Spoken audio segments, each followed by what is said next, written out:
Okay, so I'm going to show how to make cold brew coffee in this Müller, however you want to pronounce it, Müller cold brew system. Who got you that? You got me this. Me. And to be honest, I thought, yeah, this is kind of cool. Maybe I'll use it once in a while if I don't feel like going out and getting cold brew coffee somewhere.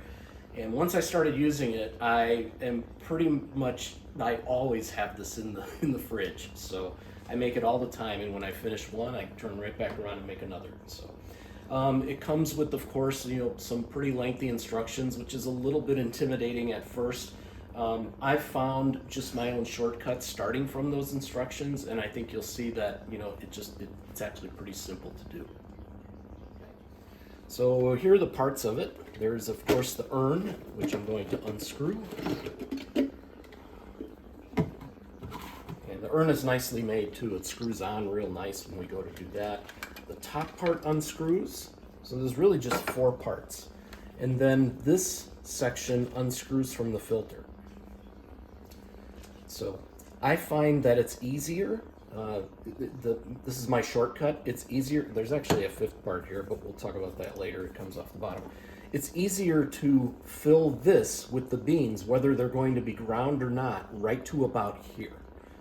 About an inch from the top. If you get it too high, then you can have trouble getting the top on, and you just don't need that many beans. So, the first part of my shortcut is leave this on here and just set it here, because otherwise it falls over, so this kind of helps it balance. Next, I'm going to show how we actually fill it with beans. So here I'm using, these are whole beans. Not a sponsor. Not an endorsement for Starbucks, but I will say it works quite well. But I've used Tim Hortons, I've used various other brands, even some no-name brands, and it works quite well. So I'm going to do what I said. I'm going to fill it to just about the top, but leave about an inch. And the reason you're filling it in there with the whole beans is to see how much you need to grind. That is my shortcut. So if you look at the instructions, they tell you to measure out about 15 tablespoons, and it comes out to about here. Well, it's kind of a pain scooping all the scoops, so it's just easier to fill it in here first. Then, to do the grinding... What kind of grinder do we have? We have a Krups, and it holds more than enough, so I don't have to worry about it overflowing.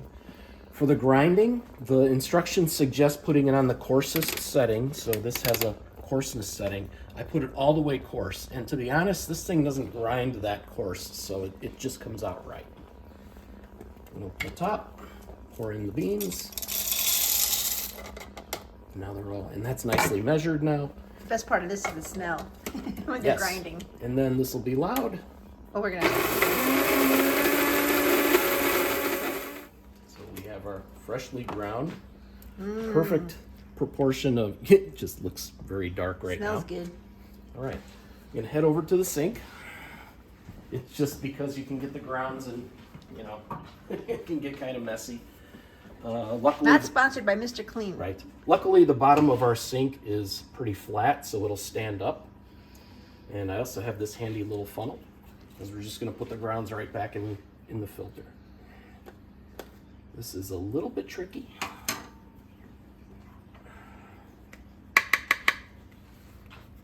That smells good. Yep, it really does. So, and here's what I do. I just kind of put a little bit at a time into the filter. If you dump it all too fast, then it just all clogs up. But I think the funnel works pretty well. You don't have to have the funnel, but otherwise then you're playing kind of a game of how much you're going to get in or out of the filter. So, right. So,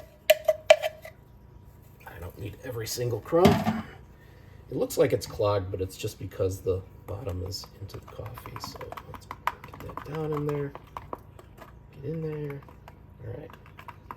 And again, this is also why you don't want to fill it right to the top, especially if you're grinding the coffee, because it kind of expands when you grind it. So I give it a little bit of a tap, because you don't want coffee on this top edge. It'll make it hard to screw back on. So, and then that part's filled. Okay. Now we take this part. It has 3 little tabs on it, and they kind of lock into these. You can see kind of 3 tabs there. So you can see you just turn it till it kind of locks in place like that. And you'll know, you won't be like half off or whatever, you'll know if it's hooked. Okay, now, another one of my shortcuts. They tell you in the instructions to drizzle the water through this to get the water into the container. It takes forever to do that. And as you're drizzling the water in, the air's trying to come back out and the coffee starts coming up, and you don't want grounds in here. It's really annoying. This is going to be sitting in the fridge for like 12 to 16 or more hours. You don't have to drizzle that through there to get it mixed. So I just fill this up with filtered water. It does suggest filtered water. I would suggest that too. Now you all get to see our fridge. Pardon me. Contents of our fridge. They're not bad contents. We got lots of jelly. There we go. It looks like a bachelor pad at our house. We really do. Although we do have a little fresh. We've got some vegetables in the vegetable crisper. We're doing okay. Got some lettuce.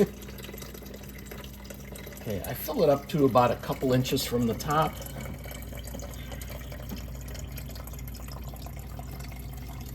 If you fill it too high, then when you go to submerge the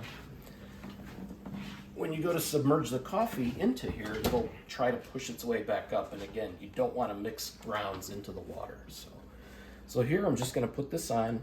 The nice thing about the way they threaded this is you don't have to fuss with it a lot. It screws on really easy. So I screw it on so it's directly sideways from the name in the front. So then I know it's tight enough you don't want it too tight. And you can see the coffee did come up a little bit, but it's still okay. Then I'm going to screw the top on. Let's get that on. The top is a little more tricky.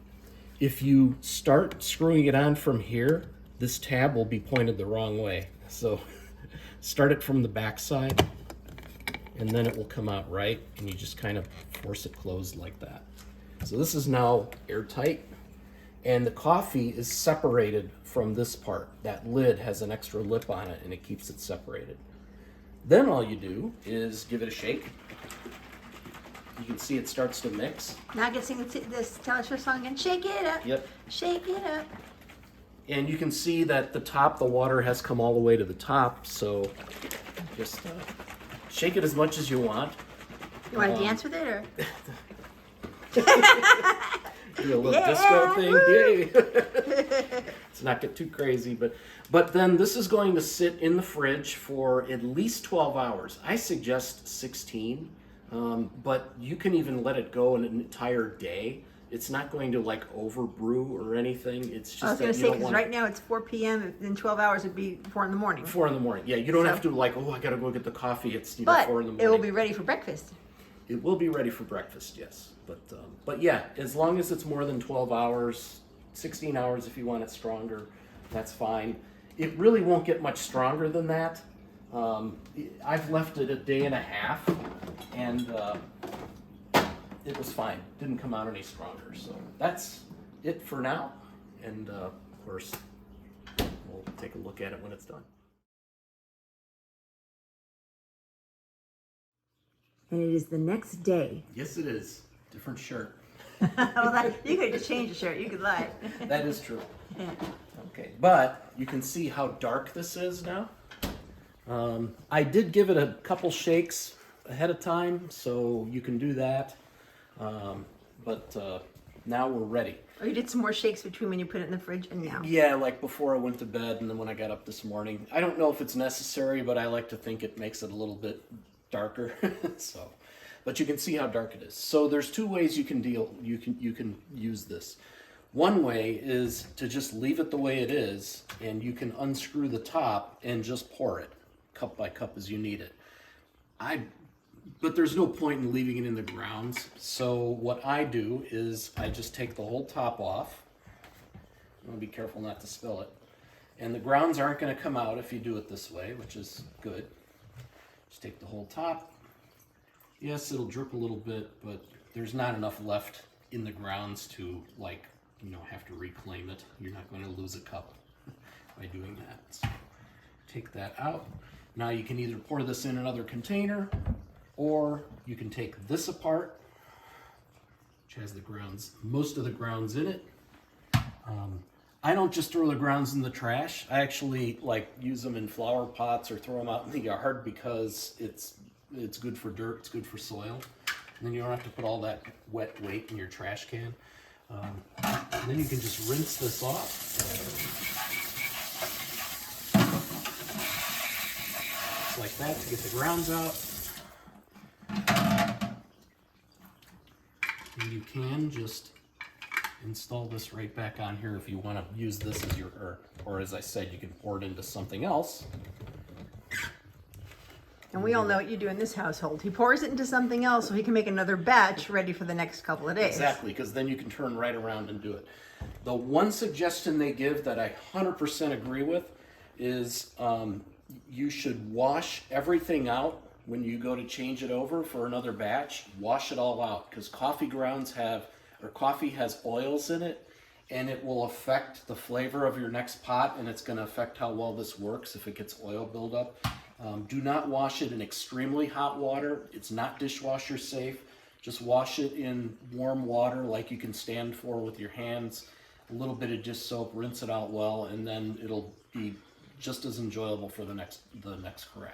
So that's it. What was that bottom thing at the bottom you were going to talk about? So this bottom thing, if I unscrew this, the coffee grounds will come out. That just allows this to be open at both ends. It makes it a little easier to get the coffee out and to wash it out. But if you forget to take it off, you're still going to be able to wash it out. So it just makes it a little easier. That's it. All right, we're not going to pour out a cup for yourself, or are we going to Sure, we could do that. see how it looks in a cup? I'll get a short little cup here. Let's see. Here's a nice Christmassy cup. You can see how that comes out. Now, do you usually put ice in your cold brew too, or you just drink it as is? It depends. Yeah, I usually put ice in it. Look how dark that is. Yeah. It's dark, doesn't have any film or anything on it. It comes out really nice. Is it delish? I'm not having any. Well, I'll tell you. Very, very smooth. Well, last tip I'll give is you're going to get a lot of silt at the bottom of here. It's the real fine coffee silt. If you like your cold brew kind of earthy, you can shake that and get it back infused back into the coffee. It's going to keep settling back out. It doesn't really change the flavor of the coffee that much. I usually just leave it in the bottom, pour it into another carafe, or just pour it like this. I don't stir it back up, and then you can just get rid of that later. So otherwise you just get kind of gritty coffee, which again, if you like that earthiness, cool, but I just like it more clean like that. That's it. All right, guys. Hopefully some of you got some tips and tricks. Talk to y'all later.